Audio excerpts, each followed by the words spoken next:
Welcome then to the second episode of the Literacy Lounge, which is a bit of a follow-up really from our first episode. Don't worry if you've not heard that one, because it's fine, you can go and check it out afterwards.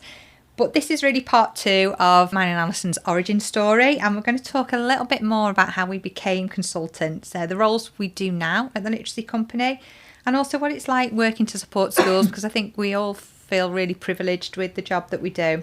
Now, lots of people are always asking us, aren't they, how we get into this job. So it will be nice to share that, and hopefully it will also give people that are maybe thinking about getting in touch for school support what it would be like to have us to come in and the kind of things that we can do.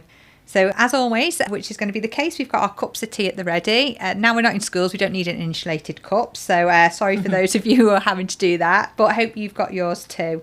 So Alison, you've been at the Literacy Company a little bit longer than me, haven't you? And when I started, there was only really you, Kath and Linda, the directors, and also Nicole, who worked part-time on our admin side. But how long have you been here now? Oh, I think I'm about to, after Christmas, it will be 11 years. Wow. Which is a long time. It is a long time. It's a long time since I was a teacher. No. I only taught for 10 years because I got to it later. So, yeah, it's a long time. Yeah, I know. And I kind of, at the time that I kind of swapped over from being a teacher to being a consultant, it wasn't something I was kind of looking to do. I really enjoyed my job in schools, but it was an opportunity, and it was just too good an opportunity to miss. And I just really wanted to work with Kath and Linda. So obviously took that opportunity at the time. Yeah, because because you were in Cheshire, I wasn't in Cheshire, you probably knew more about the company and went on more of their courses, didn't you? Whereas I hadn't been on any courses with the Literacy Company beforehand. Well, they both worked in the LA. I worked with Linda on a kind of project to support with our results at my previous school, and I knew Kath from lots of courses that the LA ran.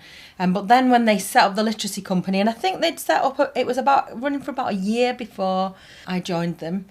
But they were kind of making that transition from working in the LA into working independently. But when they were towards the end of their work with the LA, and there'll be lots of teachers in Cheshire who will also know about this, but I went on one of their courses, and it was basically looking at teaching using a text, and it's quite famous to people who worked in Cheshire maybe 12 years ago. We looked at the book The Water Tower and looked at how you could teach your English through using a text and kind of revealing it bit by bit, and it was such a great course, and it was a great day. There was loads of speaking and listening, and I absolutely loved it. And then I did another course. We did a few. They ran a few actually. I did one based on a book called Manfish, which we still use now. Yeah. And another one based on King Kong, which again kind of fell away, and then we brought it back and we use it again now in Pathways. So I got to know them really well by going on the courses. Yes. So I was over in the Wirral for most of my teaching. So we had a lot of centralised training initially. You know, when you used to go out on courses and get your lunch and everything, it was proper full hotel. Oh, yeah. And I could remember that, you'd get the list of what's being put on, and you could go in your performance management and say, I'd like to do this, I'd like to do that. It's like, yeah, sure. So I did an awful lot of courses, centralised with Wirral Local Authority. Some great things, a lot on transition, and I still see teachers now that used collaborative to come. working was great as well, wasn't it? Yeah, it was, and you could really have that time to invest in your CPD and to kind of think about your own personal targets. But I first heard of the Literacy Company because I started doing a little bit of consultancy myself, which again I wasn't necessarily looking for it. It felt like something that naturally developed in my career because I'd taken on responsibility for phonics and all that communication, language and literacy when all that CLLD came out, and started to have more of a specialised role in school, and I became an SLE, which was actually for Cheshire. So I started to meet some Cheshire teachers then.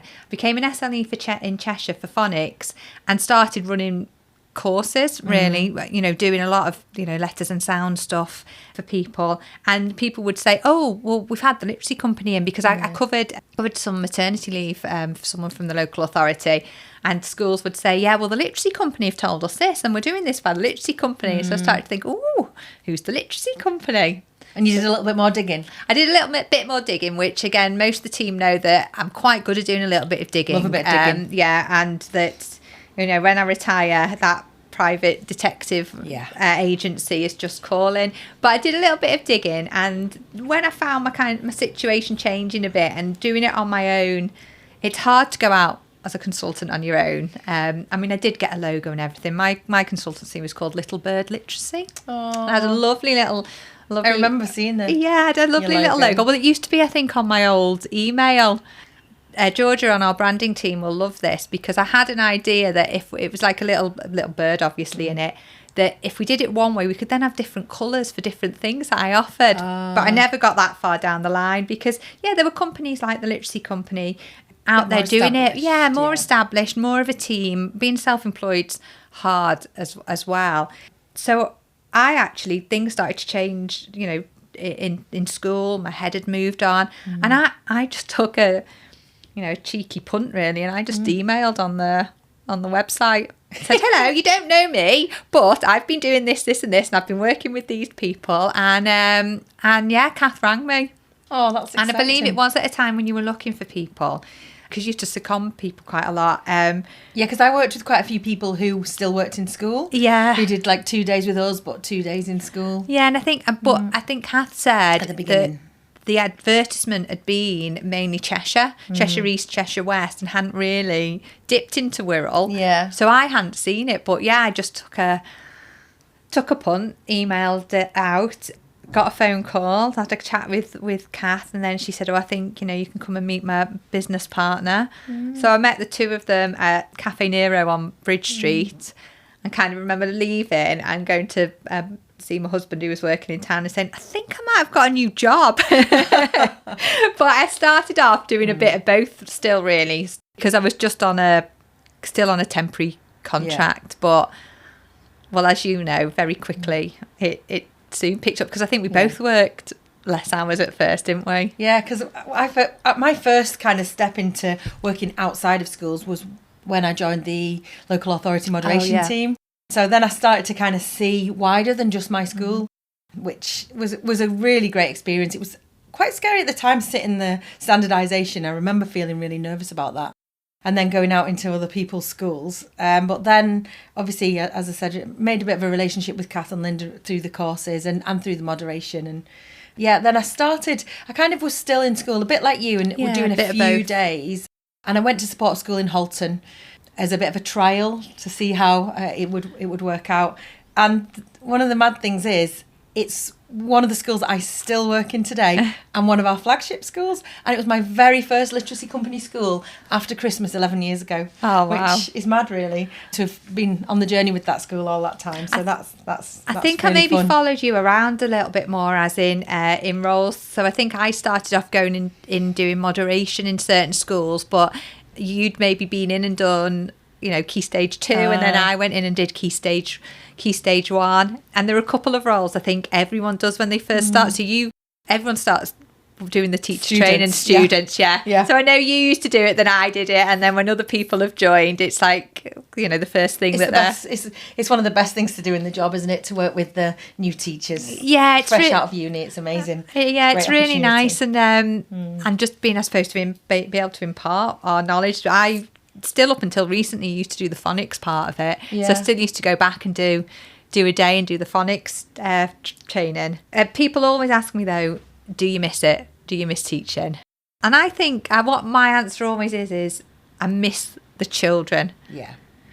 So as we said before, about the reason we went into this was to make a difference, wasn't it? And I still miss maybe having, those children that you can really influence. But sometimes I really enjoy it when a school asks you to do modelled lessons, because it's a bit like riding a bike, isn't it? Although it's a little bit nerve-wracking because you don't know the class, and it's a different school and a different setting, different equipment and things, generally you can pick up and become a teacher again. Yes, yeah. Quite easily, can't you? And it's really, I do like that. It's a bit like, I suppose, like grandparents feel like they just dip in and they don't have to deal with all the hard bit after. Yeah. But it is a privilege to be able to go into different schools and different settings and be able to teach classes for modelling, reading and writing lessons, if we do that kind of thing. Yeah, it is. And what I like about when I do the phonics role that I do with the English Hub, schools get like 9 days over 2 years and then maybe a little bit more afterwards. So I really get to know the schools and the children, and I keep going back into the lessons. So I feel like you get really invested, and I'm rooting for those kids as well. When it comes to that phonics screening check, I'm really, really rooting for it. And it feels like when the invested. Yeah, when the schools tell me how they've done, I'm very much like, well, what about so and so? And yeah, so I think that's my big thing. I miss that. I miss the children, and sometimes that community feel. Yeah. I mean, we're all really close here, aren't we? But some schools you go into, and that community. Yeah. It's the wider community, isn't it? It's the parents and the church. If you were at a church school, it's nice to belong, isn't it, to a community? It is. I feel like becoming a consultant, like used to be going to so many different schools, all of a sudden my world did go from that small community, maybe knowing other schools that you did cluster work with, and certain colleagues, like subject leaders that you'd go out on networks with, but all of a sudden I felt like my world went massive. I mean, coming back to that point, we both always feel that being in this role, it's a massive privilege, isn't it? Because you don't realise when you work in your own school how other schools do things so differently, and you pick up so many different strategies and ideas and thoughts.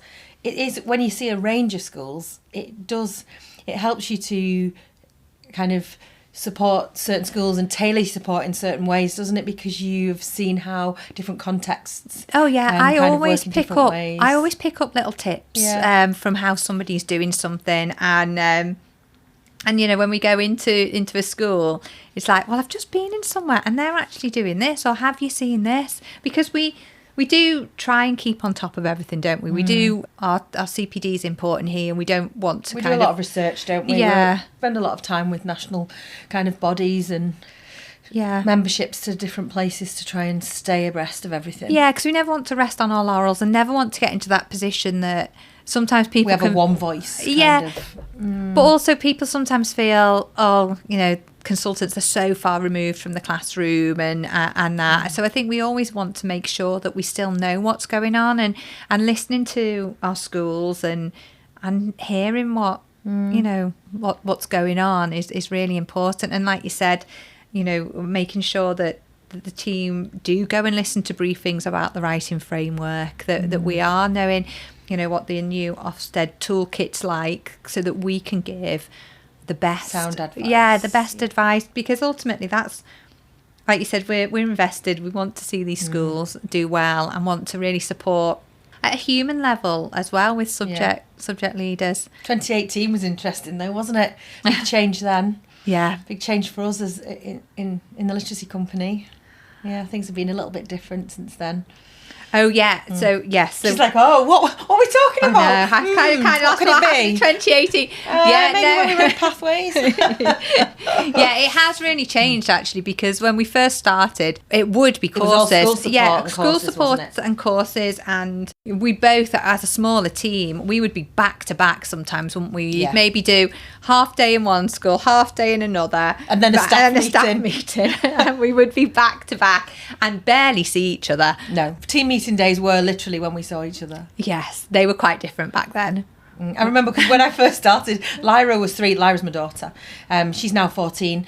But she was 3, and I used to, on a Monday, that was my day off, and I used to just bring her in to collect the photocopying or to pick up books. We'd have a little walk into the office, and she'd have a little look at all the books we had around. The reason why I got my bigger car was because I never had enough room in the boot for all the things that we were doing, all those the courses. Boxes of books we used to carry everywhere. And those trolleys. And you didn't ever want the trolley with the dodgy wheel. No, because it got your ankles, didn't it? Yeah. But I think some of it's changed because pedagogy's changed a little bit, because with all the phonics, I used to take so many resources, and then obviously there's the schemes now that people follow, but also there was all that advice of just cutting back on the fluff, and we had boxes and boxes of fluff that we just didn't need to take. A lot of games, a lot of magnetic letters. Yes, a lot of kind of like different objects with different phonemes. Yeah. But it has really changed. So the baked bean tins, do you remember that? They're still in a cupboard. Yeah.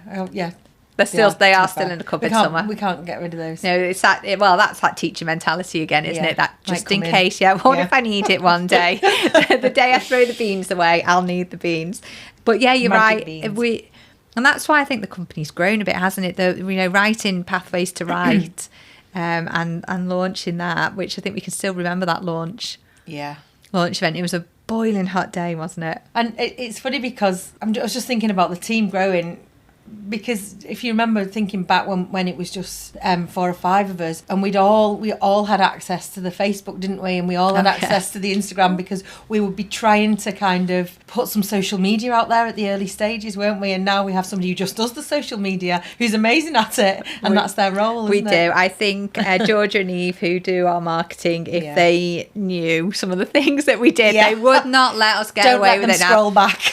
No, we also never quite had an agreement of who was responding to things. So sometimes 3 of us did. 3 of us would respond to something. So we have got a lot better all through. I mean, we still do respond, like, personally, don't we? Yeah, we do. It's just that we won't all of us respond because we all had access. But so much of it, the way we communicate with customers definitely has changed. I mean, I still remember doing all the stuff over lockdown, all those little activities, to keep people engaged. Again, I think looking back, I'd cringe now at the formatting of them. But I remember on one of my first kind of appraisals, one-to-one chats, I said, I can't wait to write a unit of work, because there were obviously units of work out there, but not Pathways to Write. And we chatted before, didn't we, about that creative side and getting hold of a book and knowing what to do with it. So I was desperate, absolutely desperate to write a unit. What was your first one? What was your first? My first one was adapting Troll Swap. Oh. And I've actually still... Troll Swap with the past tense. I've actually, though, still got at home the first printout of the first... I mean, the first version of it looks nothing like the current version, because we've learned, haven't we? And we didn't used to have the symbols and that, so it looks a little bit more basic, and it's not in navy blue, it's in black. But I printed it out and I showed my mum and dad. This is the first thing I've written. Can you guess what mine was? Do you know? I don't know. Was yours? I don't know. What, that went into Pathways? I wrote most of mine were year 5 and year 6. So was it... I don't know now, because I know you've written quite a few of them, but I don't know the first one that you've written. Selfish Giant. I was going to say Selfish Giant. I really was going to say Selfish Giant. Everyone loves Selfish Giant. I remember being with you. It wasn't for Pathways back then. When I first wrote it, it was for a course, for a year 6 revision unit. And it was to kind of have lots of writing opportunities ready for moderation at the end of the year and get children ready for the SPAG test. You might not remember, but I remember a subject lead coming up to you and saying it's the best unit for teaching. I think it must be your active and passive voice. And he was saying, I've taught children for years, they've never understood it. And now with that unit, they really understand it. But I think I cried a fair few times through writing that unit as well. Oh, though. Did you? Yeah, that first initial writing of them. Because again, like we said, we were quite busy, weren't we? So, we were writing it in the time we used to try and do it in holidays, didn't we, when we weren't in schools? Yeah, but if you didn't get it finished in a holiday, it did. Yeah, holiday times were a bit different, weren't they? Because now with the product, we're still quite busy in the holidays. Yeah, whereas holiday time used to be a time for us to kind of not relax, but just focus on writing. And it's funny because when we used to have, it was quite indulgent really, having like 3 or 4 days to write a unit. But any amends we make now, and we it's kind of a regular thing, isn't it? We've got to really think about it, because if we decide to make an amend, let's say, across all our units, we've got 84 single age, then we have the 84 mixed age, and then we have all the PowerPoints. So to make one change, it's massive. It is massive. You lose where you're up to. Well, that was kind of part of the reason when you started thinking about having it centrally on like a platform that we just make that change and then we upload it. Yeah, and we can't manage relaunches anymore, can we? Because it's just it's too many products. And the other thing is, I used to kind of every purchase, I kind of knew, that school, I remember going to see them, or knew where they all come from. Now, since we've gone past Cheshire, we're hearing from people all over the world, really, aren't we? I did see an interesting can't remember which school it was, but Mexico. We've got a school on trial in Mexico at the moment. So yeah, again, just getting bigger. Wonder where our furthest. We did have some. We had a school in Australia, didn't we? We did actually. That was quite early-ish on. I think probably once we went onto Zoom and could do Zooms, which that was a fun learning curve, wasn't it? So do you remember our first Zoom that we did? We had probably about 4 or 5 practice runs. We did. Of we were all on it as well, weren't we? We were all on it. We were all a bit scared to do it on our own. It was really scripted. Yeah. And we had to practice. Was it giving the permission to the next person to click? Speaker, yeah. I think we did eventually then go a little bit more down the government line of next slide, please, and just had one person clicking it. But it is lovely to write the units, but it's it's like getting that writer's block, isn't it? When you can flow, and I know we've both been like this. Sometimes when you're in a flow, you just have to keep going. Because and sometimes you work till crazy hours in the evening because you can't stop, can you, when you're going? Yeah. When something's going well. Because if you stop, you might lose it for the next day. That must be how writers work, like people who write books. Well, yeah, because you've got to get your head back in it the next day. I'm never very good first thing in the morning, though. I am a real night owl. Like, I'll put my washing out, I'll mess about, and then it'll take me ages to get going, but then by the evening...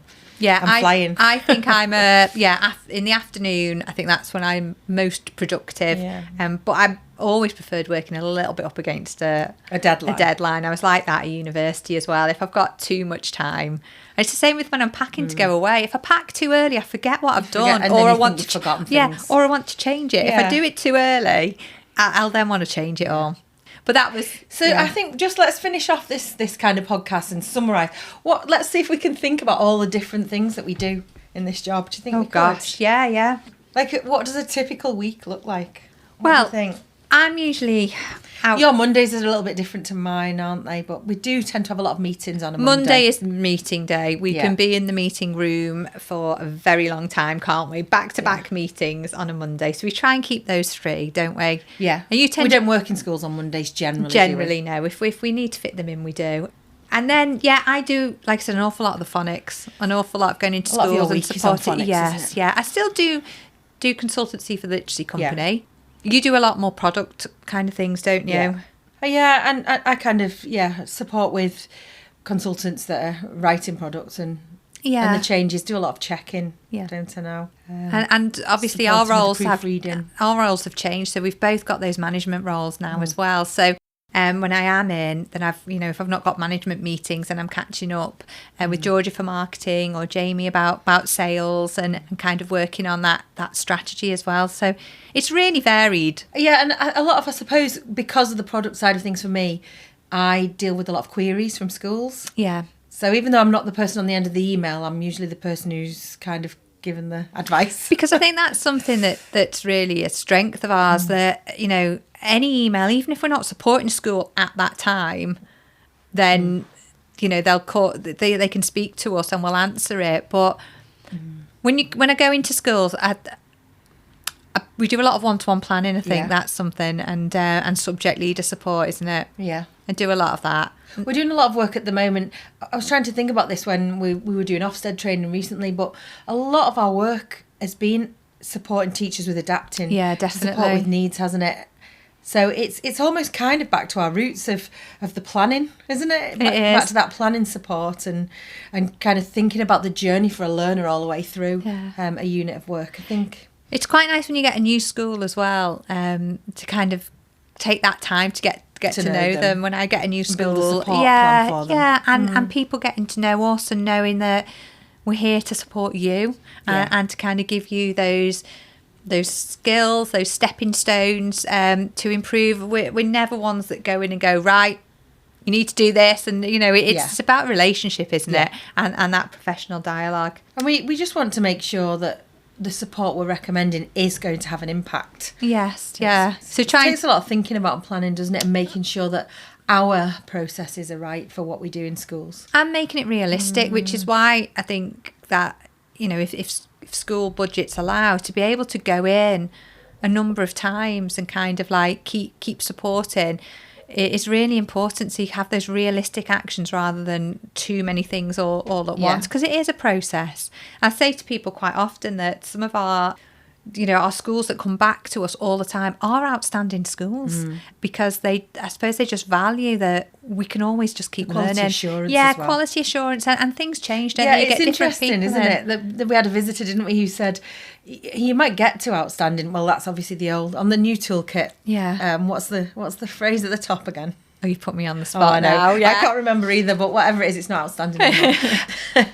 You don't just put your lid on your pen and say, right, we're done. No. It's always about improvement in schools, isn't it? Yeah, and like we've said about, there's always, new advice, guidance. Exceptional. Coming out. Exceptional. Thank you. It, exceptional. Okay, I'm just going to, before we finish, there's just one question I get asked all the time, and I'm wondering if you get asked this. Do you still get the holidays?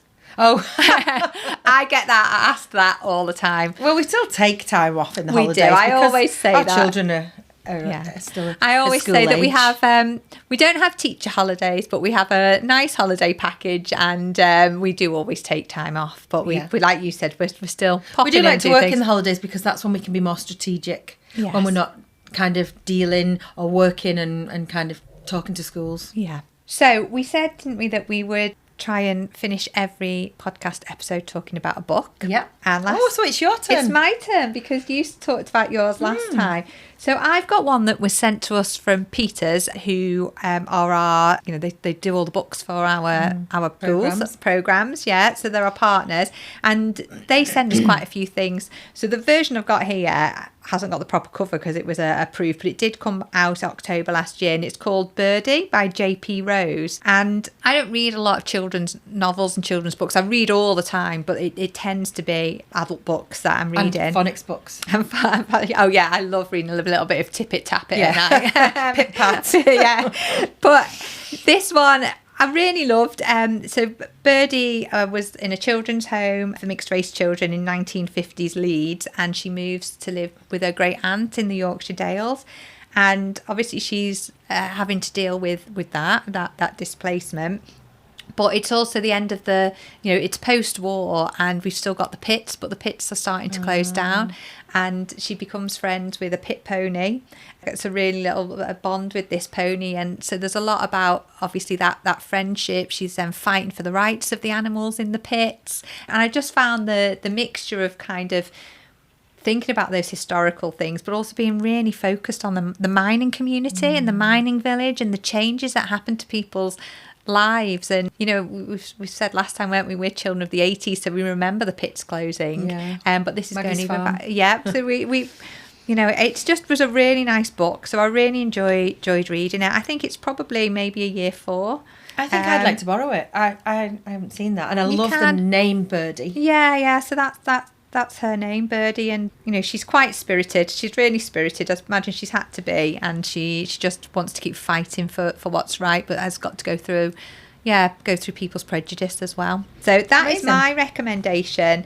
So thank you for joining us again for our second episode and chatting a little bit more about what we do now. So thank you. Thanks, Sean.